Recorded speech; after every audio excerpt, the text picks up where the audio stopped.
Hi hello ನಮಸ್ಕಾರ friends, welcome back to Meghana's cooking channel. ಇವತ್ತಿನ recipe ಉತ್ತರ ಕರ್ನಾಟಕದ ಫೇಮಸ್ ರೆಸಿಪಿ ಚುರುಮುರಿ ಸೂಸ್ಲಾ, ಅಂದರೆ ತೊಯ್ಸ್ ಹಚ್ಚಿದ್ದ ಒಗ್ಗರಣೆ ಮಂಡಕ್ಕಿ ಅಂತಲೂ ಹೇಳ್ತಾರೆ. ಇದನ್ನು ಹೋಟೆಲ್ ರೀತಿಯಲ್ಲಿ ಹೇಗೆ ಮಾಡೋದು ಅಂತ ಹೇಳ್ಕೊಡ್ತೀನಿ. ಹೋಟೆಲಲ್ಲಿ ಕೆಲವೊಂದು ಟಿಪ್ಸ್ನ ಯೂಸ್ ಮಾಡ್ಕೊಂಬಿಟ್ಟು ತಯಾರು ಮಾಡ್ತಾರೆ. ಅಲ್ಲಿ ತಿಂದಾಗ ನಮಗೂ ಈ ಥರ ಮನೇಲಿ ಟೇಸ್ಟ್ ಯಾಕೆ ಬರಲ್ಲ ಅಂದ್ಕೊಂಡಿರ್ತೀವಿ. ಆ ಥರ ಟೇಸ್ಟ್ ಬರಬೇಕು ಅಂದರೆ ನಾನು ಕೆಲವೊಂದು ಟಿಪ್ಸ್ನ ಹೇಳ್ತೀನಿ.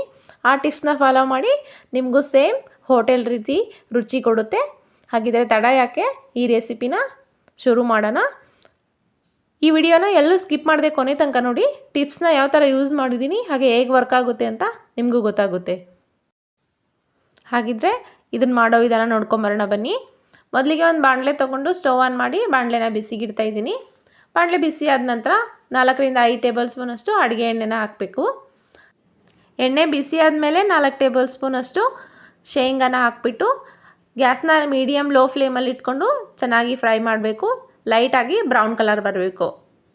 ಆ ರೀತಿ ಫ್ರೈ ಮಾಡ್ಕೊಂಡ ನಂತರ ಅರ್ಧ ಟೇಬಲ್ ಸ್ಪೂನಷ್ಟು ಸಾಸಿವೆ, ಅರ್ಧ ಟೇಬಲ್ ಸ್ಪೂನಷ್ಟು ಜೀರಿಗೆನ ಹಾಕ್ತಾಯಿದ್ದೀನಿ. ಇವೆರಡೂ ಸಿಡಿದ ನಂತರ ಒಂದು ಸ್ವಲ್ಪ ಕರಿಬೇವನ್ನ ಹಾಕ್ತಾಯಿದ್ದೀನಿ. ಹಾಗೆ ಚಿಕ್ಕದಾಗಿ ಹೆಚ್ಕೊಂಡಿರೋ ಈರುಳ್ಳಿನೂ ಕೂಡ ಹಾಕ್ತಾಯಿದ್ದೀನಿ.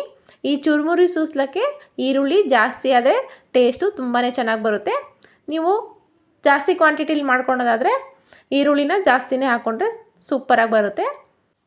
ಇದಕ್ಕೆ ಅರ್ಧ ಟೊಮೆಟೊನ ಚಿಕ್ಕದಾಗಿ ಕಟ್ ಮಾಡ್ಕೊಂಡು ಹಾಕ್ಕೊಂಡು ಫ್ರೈ ಮಾಡ್ಕೋಬೇಕು.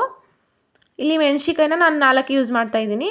ಅದನ್ನು ಚಿಕ್ಕದಾಗಿ ಕಟ್ ಮಾಡ್ಕೊಂಡು ಹಾಕ್ಕೊಳ್ಳೋದಕ್ಕಿಂತ ಸ್ವಲ್ಪ ಉದ್ದದಾಗಿ ಕಟ್ ಮಾಡ್ಕೊಂಡು ಹಾಕೊಂಡ್ರೆ ಟೇಸ್ಟು ಚೆನ್ನಾಗಿ ಬರುತ್ತೆ. ತಿನ್ನಬೇಕಾದ್ರೆ ಬಾಯಲ್ಲಿ ಸಿಕ್ಕಾಗ ಸೂಪರಾಗಿರುತ್ತೆ.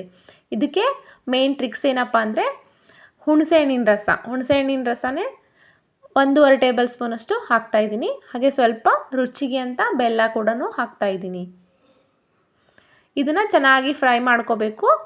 ಒಂದು 3ರಿಂದ 4 ನಿಮಿಷ ಚೆನ್ನಾಗಿ ಫ್ರೈ ಆಗಬೇಕು. ಹುಣಸೆಹಣ್ಣಿನ ರಸದಲ್ಲಿರೋ ನೀರಿನ ಅಂಶ ಎಲ್ಲ ಹೋಗಿಬಿಟ್ಟು ಚೆನ್ನಾಗಿ ಹೊಂದ್ಕೋಬೇಕು.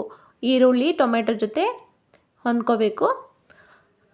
ಆ ರೀತಿ ಫ್ರೈ ಮಾಡಿದ ನಂತರ ಮೇಲ್ಗಡೆಯಿಂದ ಸ್ವಲ್ಪ ಅರಿಶಿಣ ಪುಡಿ ಹಾಗೆ ರುಚಿಗೆ ತಕ್ಕಷ್ಟು ಉಪ್ಪನ್ನ ಹಾಕ್ಕೊಂಡು ಇದನ್ನು ಕೂಡ 1 ನಿಮಿಷ ಫ್ರೈ ಮಾಡಬೇಕು. ಯಾಕೆ ಜಾಸ್ತಿ ಹೊತ್ತು ಫ್ರೈ ಮಾಡಬೇಕು ಅಂದರೆ ನಾವು ಇದಕ್ಕೆ ಮೇನ್ ಟ್ರಿಕ್ಸು, ಈ ಹೋಟೆಲಲ್ಲಿ ಏನು ಮಾಡ್ತಾರೆ ಅಂದರೆ ಹಾಲನ್ನ ಯೂಸ್ ಮಾಡ್ತಾರೆ. ಈ ಚುರುಮುರಿ ಸೂಸ್ಲಕ್ಕೆ ಮೇನ್ ಇಂಗ್ರೀಡಿಯೆಂಟ್ಸ್ ಅಂದರೆ ಹಾಲನ್ನ ಯೂಸ್ ಮಾಡೋದು. ಅದಕ್ಕೆ ಹೋಟೆಲಲ್ಲಿ ಅಷ್ಟೊಂದು ಟೇಸ್ಟಾಗಿ ಬರುತ್ತೆ. ಇದನ್ನು ಜಾಸ್ತಿ ಯಾಕೆ ಬೇಯಿಸ್ಕೋಬೇಕಂದ್ರೆ ಹಾಲು ಹಾಕಿದ ತಕ್ಷಣ ಒಡೆದೋಗುತ್ತೆ. ಹಾಗಾಗಿ ಜಾಸ್ತಿ ಹೊತ್ತು ಬೇಯಿಸ್ಕೊಂಡ್ರೆ ಹಾಲು ಒಡೆಯೋದಿಲ್ಲ.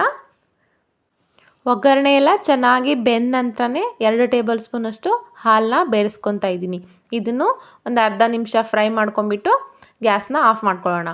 ಇವಾಗ ಇದಕ್ಕೆ ಬೇಕಾಗಿರೋ ಮಂಡಕ್ಕಿನ ನೀರಲ್ಲಿ ಹಾಕ್ಬಿಟ್ಟು ತೊಯಿಸ್ತಾ ಇದ್ದೀನಿ. ಜಾಸ್ತಿ ಹೊತ್ತು ನೀರಲ್ಲೇ ಬಿಡಬಾರ್ದು, ತುಂಬ ಮೆತ್ತಗಾಗ್ಬಿಡುತ್ತೆ. ಹಾಗೆ ನೀರಿಂದ ಆಚೆ ತೆಗೆದ್ಮೇಲೆ ಲೈಟಾಗಿ ಪ್ರೆಸ್ ಮಾಡಬೇಕು. ಬೇಗನೆ ಮಂಡಕ್ಕಿನ ನೀರಿಂದ ಆಚೆ ತೆಗೆದುಬಿಟ್ರೆ ಉದುರುದುರಾಗಿ ಚೆನ್ನಾಗಿ ಬರುತ್ತೆ. ನೋಡಿ, ಈ ರೀತಿ ಉದುರುದುರಾಗಿ ಚೆನ್ನಾಗಿ ಬಂದಿದೆ. ಈ ಒಗ್ಗರಣೆಗೆ ಈ ಮಂಡಕ್ಕಿನ ಹಾಕ್ಕೊಂಬಿಟ್ಟು ಚೆನ್ನಾಗಿ ಮಿಕ್ಸ್ ಮಾಡ್ಕೋಬೇಕು.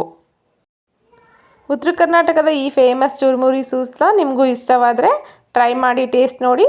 ಹಾಗೆ ಟೇಸ್ಟ್ ಹೇಗೆ ಬಂತು ಅಂತ ಕಮೆಂಟ್ ಮೂಲಕ ತಿಳಿಸಿ. ತುಂಬಾ ಇಷ್ಟ ಆದರೆ ಲೈಕ್ ಮಾಡಿ, ಶೇರ್ ಮಾಡಿ, ಸಬ್ಸ್ಕ್ರೈಬ್ ಮಾಡಿ.